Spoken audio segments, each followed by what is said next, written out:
जी, भाजपा के हमारे सारे देवतुल कार्यकर्ताओं, भाजपा के आज कार्यकर्ताओं ने वो करके दिखाया है जो बहुत कम जगह ऐसा यूपी में संभव हो सका है। मेरे हर कार्यकर्ता ने पिछले 70-80 दिन से मेरे लिए, पार्टी के लिए और हमारी विचारधारा के लिए, हिंदुत्व के लिए काम किया है।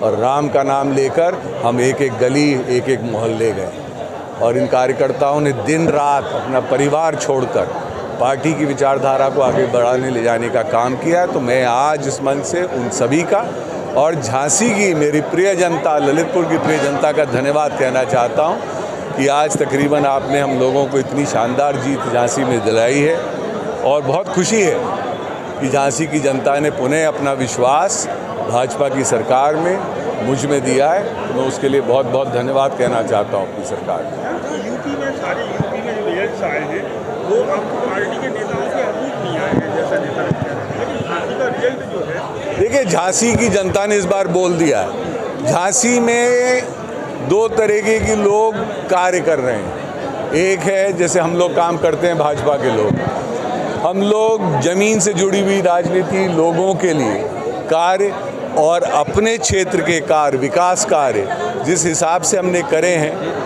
उस हिसाब से वो कार्य बहुत सारे करे गए हैं। और कुछ लोग करते हैं नौटंकी, हाँ। और मैं विशेष रूप से कहूँगा ठगबंधन के जो प्रत्याशी जी हैं उन्होंने ज़िंदगी भर एक ही काम किया है, नौटंकी।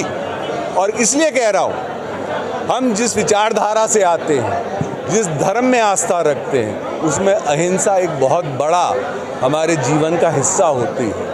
उन्होंने अगर झांसी को सबसे बड़ी देन दी है अपने कार्यकाल में मंत्री रहकर, तो उस इंसान ने एक बूचड़ खाना दिया था। अब आप सोचिए, बहुत कुछ कटक्ष की राजनीति करी है, अब समय आ गया जवाब देने का।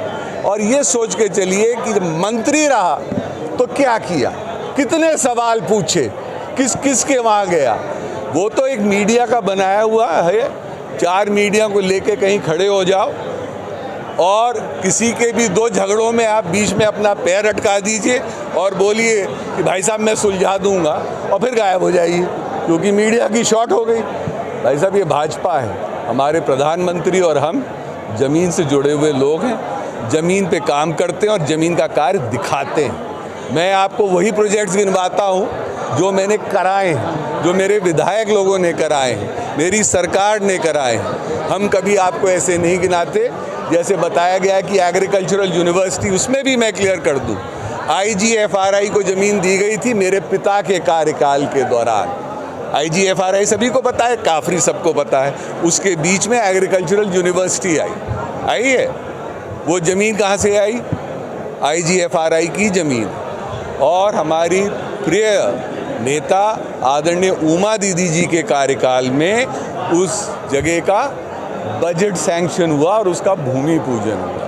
तो ये नेतागिरी जो कटक्ष के लोग करते हैं, बुरा लगता है, क्योंकि झांसी की सोच इससे बड़ी है, हमारी सोच उससे ज़्यादा बड़ी है।